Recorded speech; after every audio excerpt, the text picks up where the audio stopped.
e compartilhe o link com as pessoas aí para que a gente possa estar começando.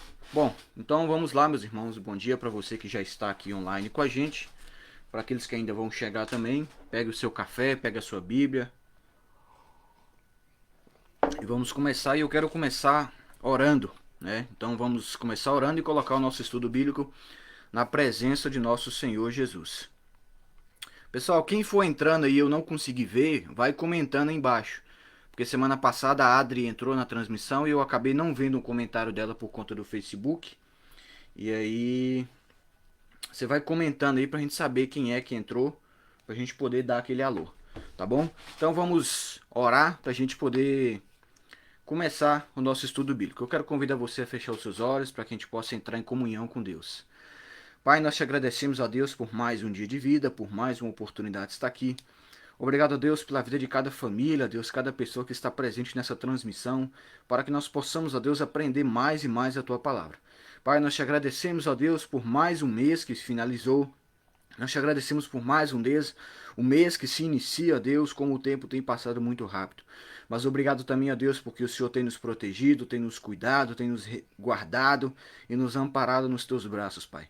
Nós te agradecemos, ó Deus, pela Igreja Batista de Videira, pela vida de cada membro, cada frequentador, cada visitante, que o Senhor possa estar abençoando, ó Deus, e que essa palavra, Pai, possa estar chegando e alcançando mais e mais pessoas na face da terra. Nós te agradecemos, ó Deus, pela cidade de Videira, pelo estado de Santa Catarina, o Brasil, todas as nações do mundo, ó Deus, que o Senhor possa estar nos livrando de todo vírus, toda doença, de todo mal e nos protegendo debaixo do teu paternal cuidado. É o que nós te pedimos e agradecemos por tudo, Pai, em nome de Jesus. Amém.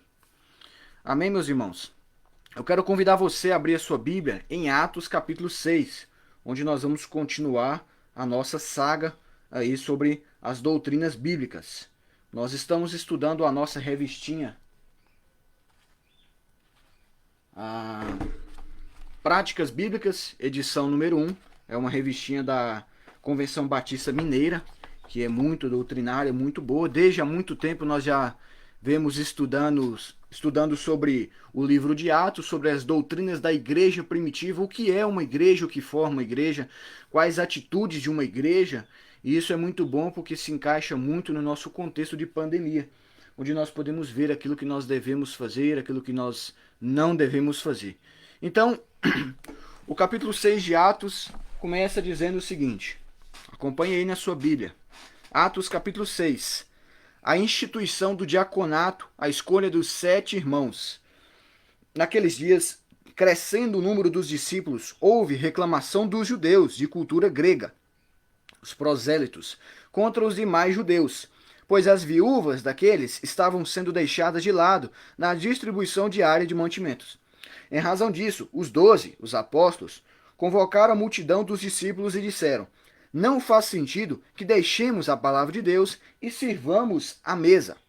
Portanto, irmãos, escolham dentre vós 7 homens de boa reputação, cheios do Espírito Santo, cheios de sabedoria, aos quais encarreguemos deste serviço.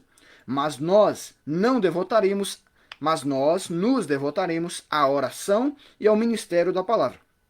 A proposta agradou a todos e elegeram Estevão, homem cheio de fé e do Espírito Santo, Filipe, Prócoro, Nicanor, Timão, Pármenas e Nicolau, prosélito de Antioquia.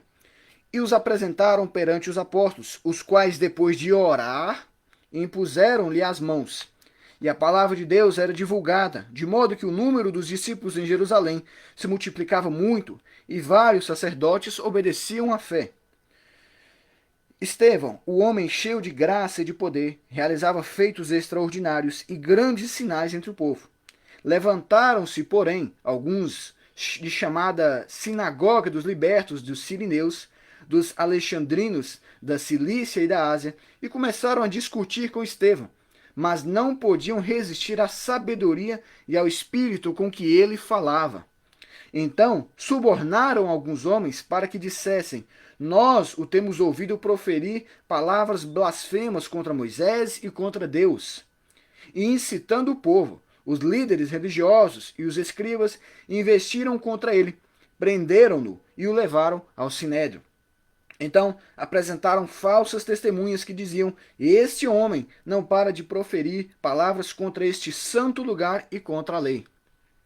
Porque nós o temos ouvido dizer que esse Jesus, o Nazareno, destruirá esse lugar e mudará os costumes que Moisés nos deu. E todos que estavam sentados no sinédrio, fixando os olhos nele, viram que o seu rosto era como o de um anjo de luz. Irmãos, como vocês têm visto aí, seu Rubens, obrigado pelo feedback também. Como vocês têm visto aí no título da nossa lição, o título é Uma Igreja Solidária. Aqui nós temos a história da instituição do diaconato e também nós temos o começo da história de Estevão. O restante do capítulo 7 vai continuar falando sobre Estevão, sobre o que aconteceu no decorrer daquele dia, a morte de Estevão, o martírio de Estevão, o primeiro mártir da igreja cristã. Bom dia, Adriana, graça e paz, Deus abençoe você e toda a sua família no Alto Boa Vista. Então, o tema é uma igreja solidária, mas o principal da lição é a instituição do diaconato, as funções do diaconato e aquilo que a igreja faz nesse contexto. Então a introdução da lição começa dizendo o seguinte: uma dificuldade surgida logo nos primeiros tempos da igreja dos Atos dos Apóstolos foi em relação à distribuição de ajuda diária aos mais necessitados. É importante observar que o texto de Atos 6 não levanta a questão sobre a necessidade de ajudar. Isto já havia sido resolvido e assumido como responsabilidade da igreja. O problema era como estava sendo feito. Então, a questão aqui não era ajudar, mas era como ajudar.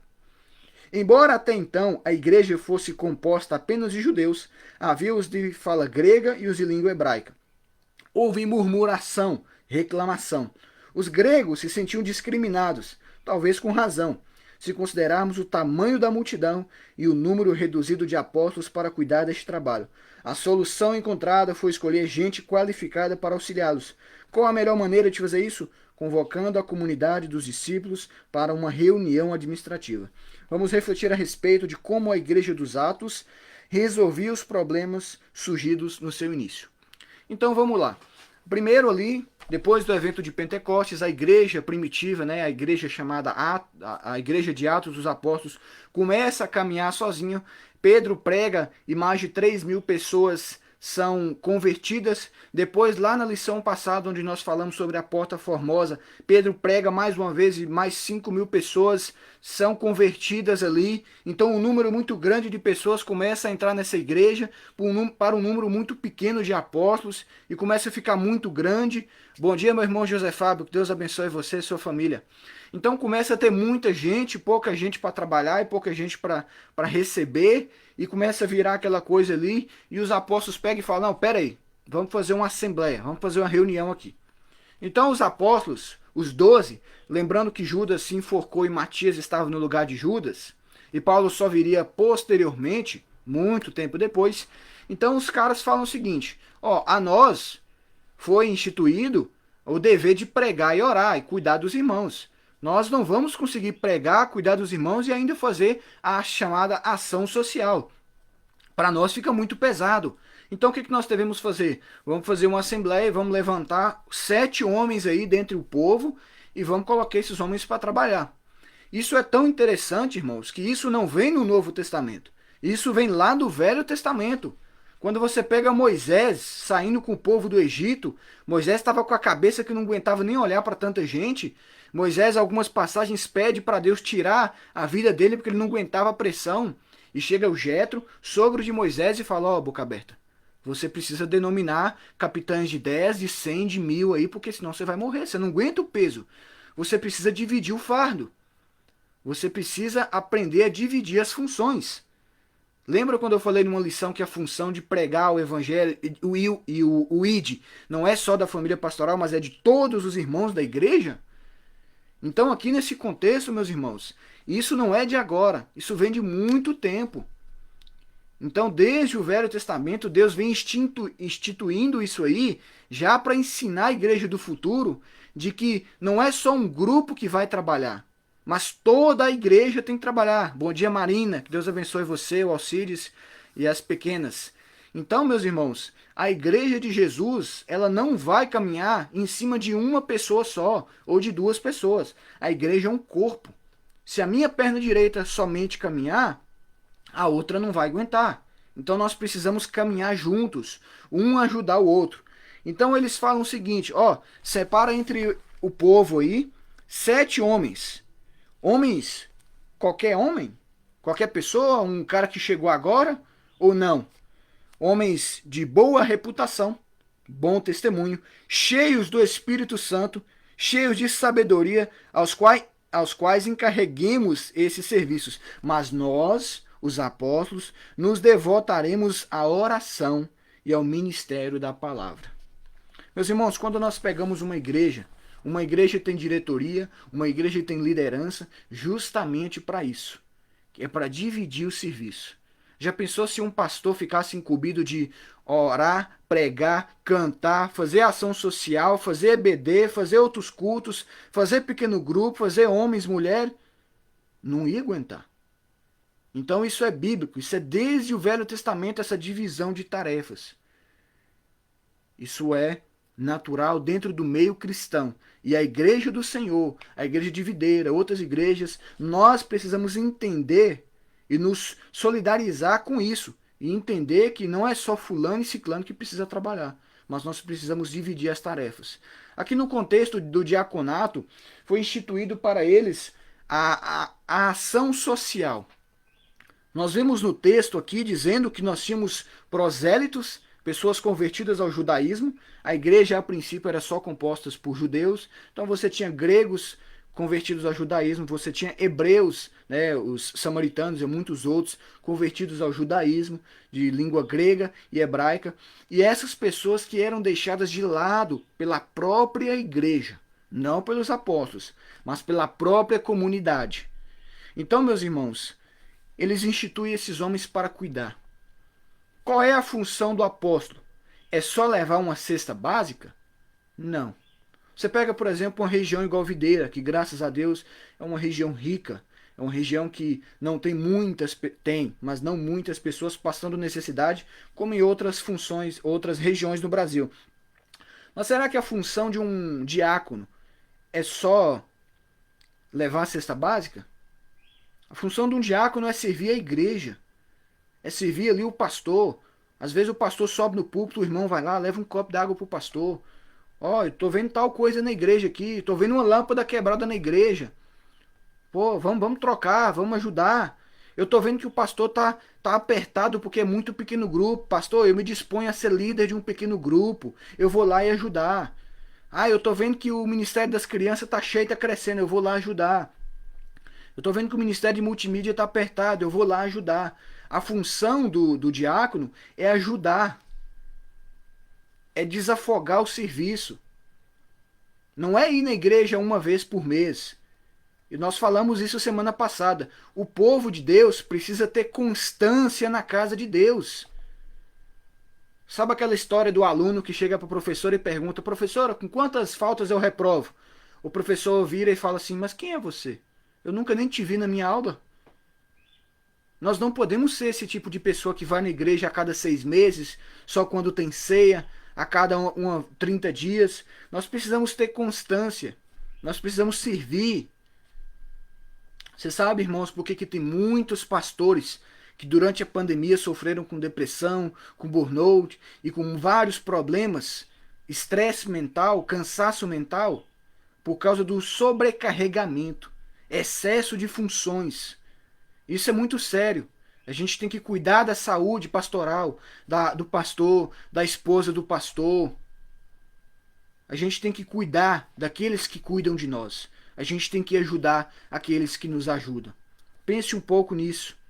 Chama o pastor para almoçar na sua casa. Chama o pastor para comer uma pizza. Conversa, procura. Vamos cuidar daqueles que cuidam de nós. O ministério diaconato foi feito para ajudar a igreja, para desafogar os apóstolos. E dentro da igreja, hoje, no contexto atual, contemporâneo, ele tem essa função de ajudar a família pastoral, de ajudar a igreja. Eu digo e repito, não seja um crente consumidor, seja um crente produtor. Não seja aquele crente que só chega, senta e vai embora. Ó, o pastor falou bênção aí, falou que quiser chamar ele para almoçar hoje, que tá de pé. Então, irmãos, seja um crente produtor que produza para o reino de Deus. Por isso que eu pego muito no pé, compartilha o link. Nós temos 9 pessoas assistindo. Você compartilhou a transmissão? Seja um diácono, compartilhe a palavra de Deus. Compartilhe no seu Facebook. 2 compartilhamentos apenas. Compartilhe, irmão. Manda para a pessoa, manda para o WhatsApp, manda para todo mundo. Seja um diácono. Mas para ser um diácono você precisa ter uma boa reputação. Você precisa ser cheio do Espírito Santo de Deus e cheio de sabedoria. Você precisa trabalhar no reino de Deus. E trabalhar no reino de Deus, irmão, não é um fardo, não é um problema. Mas às vezes acaba sobrecarregando aqueles que trabalham, principalmente na pandemia. Louvado seja a vida do nosso pastor que não contraiu Covid. Mas só Deus sabe quantas visitas ele fez durante a pandemia. E eu conheço muitos pastores que pegaram Covid justamente fazendo visita. Porque o povo precisa. Então, meus irmãos, nós precisamos cuidar daqueles que cuidam de nós. Sejamos diáconos. Sejamos pessoas que cuidam da igreja. Não espere tudo por aquele irmãozinho, ou pelo pastor, ou por fulano. Vá lá e faça. Tem uma lâmpada na igreja? Vamos trocar. Tem isso para fazer na igreja? Vamos fazer. Tem fulano que está precisando de uma cesta básica? Vamos ajudar. Tem fulano que quer vir na igreja? Vou lá trazer o cara e levo de volta. Aplicação. Saber que devemos ajudar o necessitado é um fato. Todo mundo sabe que nós precisamos ajudar as pessoas. O desafio é como ajudar, sem comprometer a integridade do outro e sem torná-lo dependente. Isso aqui é muito importante, porque muitas pessoas que estão na igreja se tornaram dependentes de outras pessoas. Então, meus irmãos, nós devemos ajudar, mas nós devemos também ensinar as pessoas a caminhar com as próprias pernas. Aqui no sul, graças a Deus, não tem muitas pessoas pedindo comida na rua. De um tempo para cá tem surgido. Mas eu tenho um princípio que eu não dou dinheiro para a pessoa. Muitas vezes também que eu não tenho. Mas eu não dou porque talvez a pessoa vai comprar droga ou comprar cachaça. Então eu compro uma marmita. Mas esses dias eu me peguei pensando como que numa região como Videira, que tem tanto emprego, vai ter pessoas pedindo esmola. A questão é o comodismo. Você pode dar uma marmita vez e outra? Sim, e deve. Mas você pode chegar para essa pessoa e falar: amigo, eu estou disposto a te ajudar a ir lá na BRF fazer um currículo, ou na Master, ou em qualquer outra empresa. Eu vou lá e pago um currículo para você. Eu te levo lá, eu mando cortar o seu cabelo para você ficar arrumadão, para você ir lá fazer uma entrevista. Nós não podemos incentivar a pessoa a ficar naquela mesmice. Imagina se os apóstolos, Pedro, João, os principais ali, falassem para o povo: não, irmãos, pode deixar que nós vamos pregar, orar e continuar dando cesta básica para os irmãos aqui, só nós. Vamos privatizar. Vamos deixar só nós, só a nata aqui fazer o serviço todo. A igreja não tinha sobrevivido. Os caras não iam aguentar, porque não eram super-homens. Eram povo de Deus, eram homens carnais, de carne e osso, não carnais espirituais. Mas nós precisamos dividir, irmãos. Olha o que aconteceu com Moisés. Dividiu o serviço. Olha toda a história de Israel. Todas as tribos, exércitos separados, divididos, tudo bonitinho. Jesus andava com milhares. Tinha seus 70. Dentre os 70, Jesus tinha 12. Dentre os 12, Jesus tinha 3. Pedro, Tiago e João. Nós estamos rodeados por pessoas. Nós vamos ajudar a muitos. Mas nós também temos que formar discípulos. Você não está formando o seu filho para ser um dependente de você a vida toda. Tome cuidado com isso, porque a geração atual está formando só boca aberta. Mas forme o seu filho para ser um dependente. Se o seu filho homem com 18 anos quer sair de casa, glória a Deus, deixa sair de casa. Deixa morar sozinho, deixa aprender, deixa comer miojo. Porque isso vai transformar a vida dele. Nós precisamos ensinar as pessoas a serem independentes. Primeiro ponto, a administração colegiada. A igreja, ela tem nós batistas, nós temos um modelo congregacional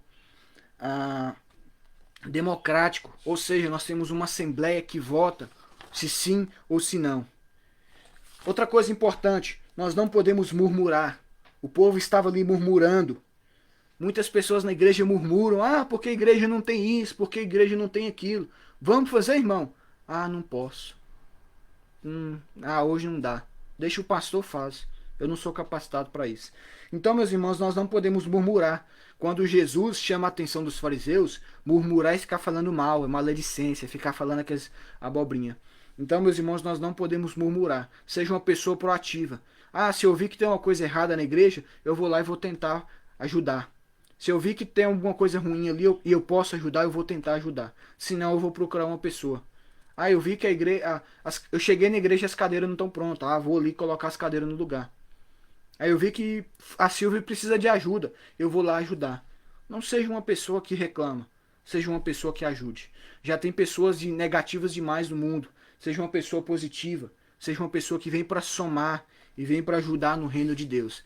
De reclamão já bastava os fariseus. Nós precisamos de diáconos, pessoas que contribuam para o reino de Deus. Eles convocaram uma congregação para resolver a questão. Acertadamente entenderam que os problemas surgidos no seio da igreja devem ser resolvidos pela igreja. Tem uma passagem bíblica que diz que um irmão chamou o outro na justiça. E aí alguém vai e fala, cara, mas vocês são irmãos da igreja. Por que vocês estão levando o problema de vocês para a justiça, para os ímpios? Resolvam dentro da igreja. Procurem resolver entre vocês. Não levem isso para os caras de fora.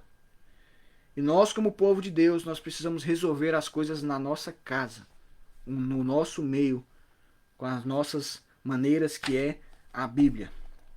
A igreja de Atos resolveu seus problemas de forma colegiada, através de votação, através de oração, buscando conselhos bíblicos. Você, meu irmão, como é que você resolve os seus problemas? É interessante que as pessoas querem que, por exemplo, a família pastoral faça tudo, mas na hora de pedir um conselho, não procura o pastor para pedir conselho. Eles vão lá e fazem do seu jeito. Mas aí, quando tem o problema, por conta da consequência, por conta dessa escolha, voltam para a família pastoral pedindo ajuda.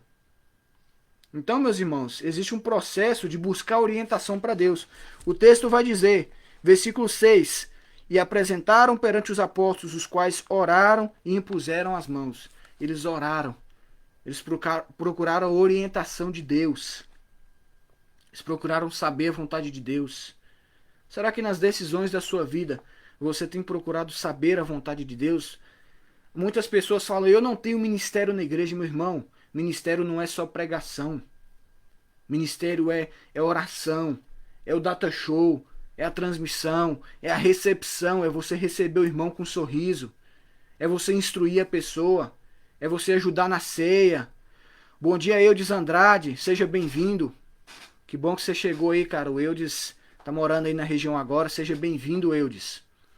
Então, meus irmãos, o crente ele tem que se envolver com a obra de Deus. Ele precisa estar ali. Ele precisa trabalhar na igreja. Crente produtor, crente consumidor. Produtor é aquele que produz. E quando o cara produz no reino de Deus, o cara cresce. Quando o cara só consome, o cara fica na mesmice. Quanto muitas vezes não estagna e fica ali.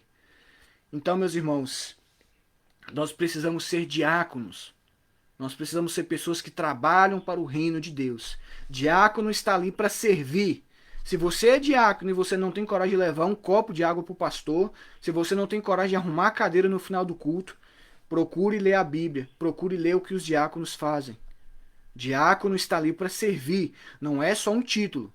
E vale nós lembrarmos também que o ministério diaconal, ele é um ministério... Como é que é a palavra, pastor?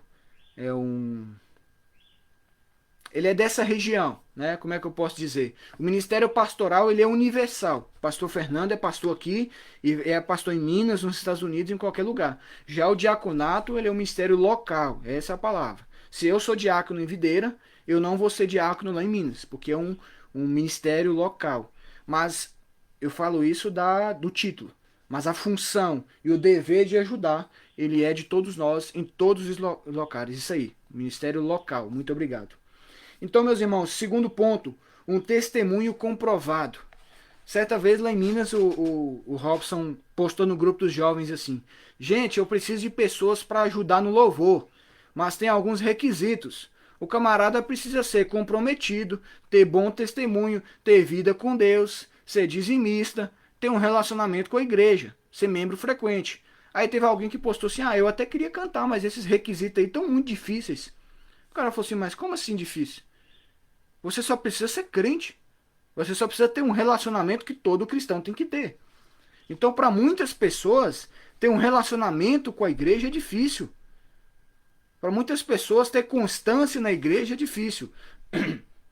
Eu sei que nem todos os dias você vai estar disposto a ir para a igreja, nem todos os dias você vai estar disposto a ajudar na obra, mas nós temos que lutar contra a carne, nós temos que lutar contra o desejo, lutar contra Satanás. Nós temos que trabalhar no reino de Deus. E para isso você precisa ter um bom testemunho. Como é que eu vou ajudar? Estevão, aqui já entra a questão de Estevão. Estevão era um desses camaradas, vamos lembrar o nome deles. Versículo 5. A proposta agradou a todos e elegeram Estevão, homem cheio de fé e do Espírito. Olha só como Estevão é destacado aqui. Depois Filipe, Prócoro, Nicanor, Timão, Pármenas e Nicolau. Nicolau, prosélito de Antioquia. Prosélito é todo aquele de outra nação que é convertido ao judaísmo. Então, meus irmãos, Estevão se destaca. Estevão se destaca grandemente a ponto de bater boca e discutir com os fariseus daquela época. Mais uma vez, Estevão faz uma apologética da sua fé. Estevão bate de frente. Nós não podemos ter medo de bater de frente com o mundo e expor os nossos princípios. Se tiver que sofrer uma ação judiciária como o pastor de BH sofreu, nós vamos sofrer. Mas nós não aceitamos a ideologia de gênero e pronto, acabou. Goste quem gostar. O negócio é bíblico, é homem e mulher, pronto. Ah, vou ser preso? Deus proverá.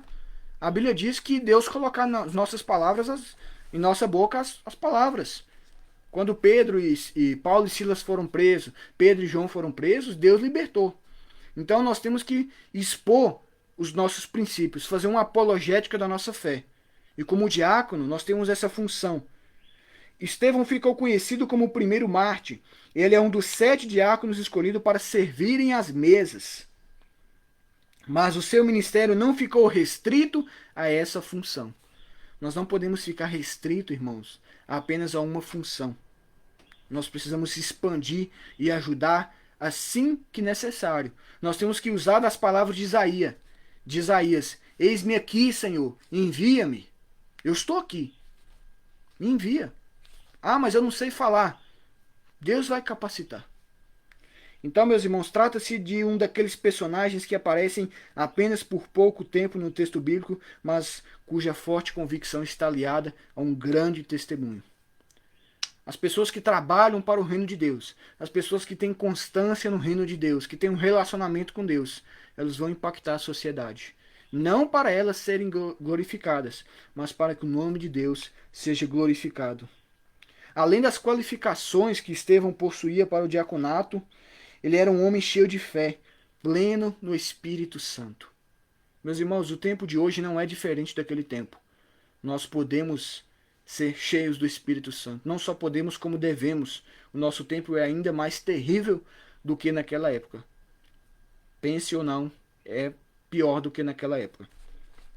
Meus irmãos, o rosto de Estevão ficou semelhante a um ouro. Vamos ler o restante. Estevão, homem cheio de graça e de poder, realizava feitos extraordinários e grandes milagres entre o povo. Levantaram-se, porém, alguns da chamada Sinagoga dos Libertos, dos Sirineus, dos Alexandrinos, da Cilícia da Ásia, e começaram a discutir com Estevão, mas não podiam resistir à sabedoria e ao espírito com quem ele falava. Muitas vezes eu já me deparei com pessoas simples, pessoas que não têm estudo, pessoas que, se você perguntar o que é teologia, o cara não sabe responder.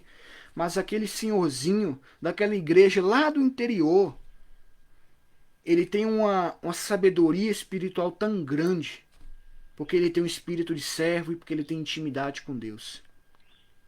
Quanto mais nos aproximarmos de Deus, mais nós vamos trabalhar para o reino de Deus e mais nós vamos crescer no reino de Deus. Nós precisamos ser como Estevão, com que os fariseus não puderam resistir ao seu espírito de sabedoria. Você está disposto a fazer uma apologética da sua fé hoje? Você está disposto?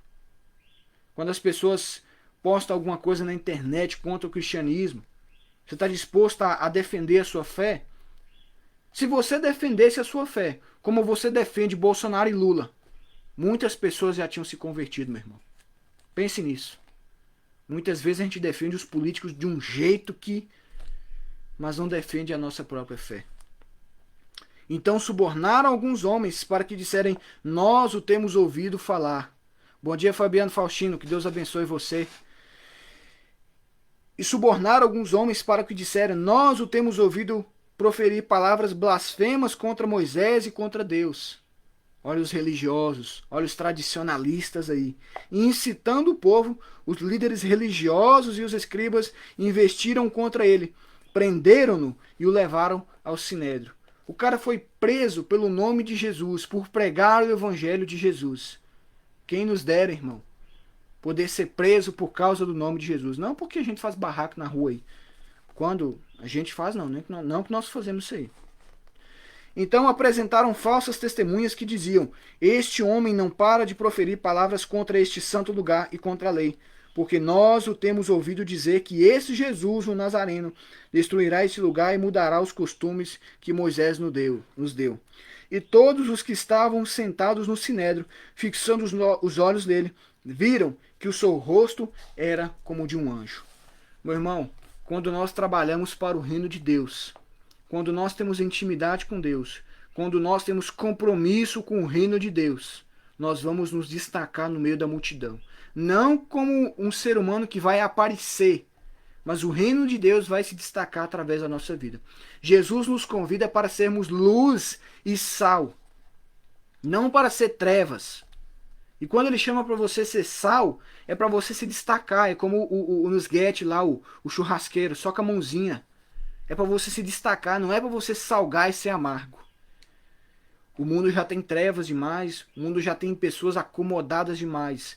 Seja um diácono de Cristo, trabalhe para o reino de Deus. Se você vê alguém na rua procurando comida, pague uma marmita e fala: ó, nós somos da Igreja Batista de Videira, faça-nos uma visita.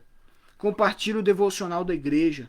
Compartilhe a transmissão, compartilhe a EBD, convide as pessoas para virem para a igreja. Sirva a sua igreja local. Nós não podemos abandonar a igreja, abandonar o povo da igreja, meu irmão. Geralmente aqueles que abandonam a igreja, que saem da igreja no meio de uma crise, são aqueles que nunca trabalharam para a sua igreja. Porque quem trabalha, quem sabe a importância da comunidade, não vai abandonar a igreja no meio de uma dificuldade. Pense nisso. Estevão não abandonou o evangelho. Estevão morreu. Nós vamos ver isso na semana que vem. Meus irmãos, essa é a nossa escola bíblica de hoje. Nós destacamos aqui sobre o ministério diaconato, sobre a importância de servir a igreja. Você, eu, nós somos diáconos e nós devemos servir a igreja. Ah, Jefferson, mas eu não sou ordenado como diácono na igreja. Mas sirva. Sirva. Se você tem as 3 funções, que é uma pessoa de boa reputação, uma pessoa de espírito, que tem o Espírito Santo e é cheio de sabedoria, sirva o reino de Deus. Mesmo que você não seja ordenado como diácono em uma igreja, faça a função de servir as pessoas. Lembre-se, a igreja está aqui para se destacar do meio do mundo, não para ser igual. Então, quando você estiver fora da igreja, continue na posição de igreja, continue na posição de servo de Deus. Leve o nome de Jesus Cristo onde quer que você vá. Amém, meus irmãos? Que Deus possa estar abençoando você e a sua família. Nós temos culto hoje às 19 horas. Sejam bem-vindos todo mundo que está acessando aqui pela primeira vez, Fabiano, Eudes. Nós temos culto hoje às 19 horas na rua Ângelo Graziotin, número 660, no bairro Matriz, perto do CDL. E venha, participe conosco. Marina, um abraço para todo mundo aí de 13 Tilhas. E que Deus possa estar abençoando você. Semana passada o pastor falou algo que mexeu muito comigo durante a pregação. O pastor falou que a nossa adoração, ela começa muito antes do culto começar.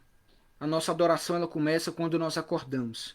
Então não deixe para cultuar a Deus e para adorar a Deus somente na igreja, mas adore a Deus durante todo o seu dia.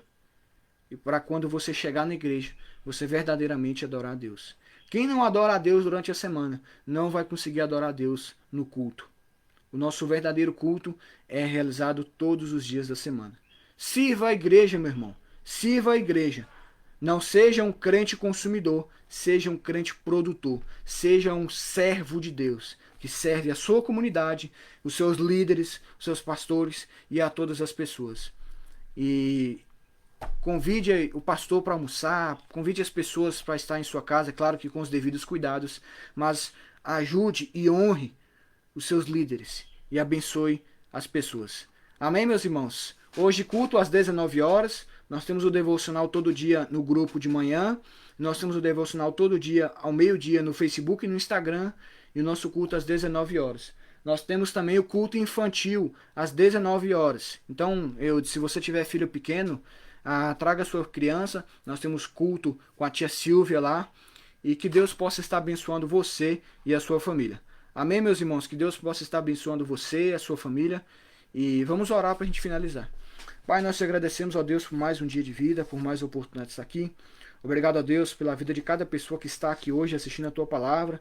Que nós possamos, ó Deus, ter espíritos de servo, ó Deus, ajudar a trabalhar e avançar no reino de Deus. Nós te agradecemos, ó Pai, pela vida de cada pessoa que está fazendo parte da nossa igreja, cada pessoa que vai no culto hoje, cada pessoa que possa estar ali adorando o Teu nome. Pai, traz em nós, ó Deus, um espírito de servo, a coragem de Estevão, ó Deus, a disposição de Paulo, ó Deus, e a ousadia de Pedro, Pai. Faz de nós, ó Deus, servos que vão impactar essa sociedade caída, Pai. É o que nós te pedimos e agradecemos por tudo em nome de Jesus. Amém. Amém, meus irmãos, que Deus possa estar abençoando você e sua família. Tenha um ótimo domingo. Até depois.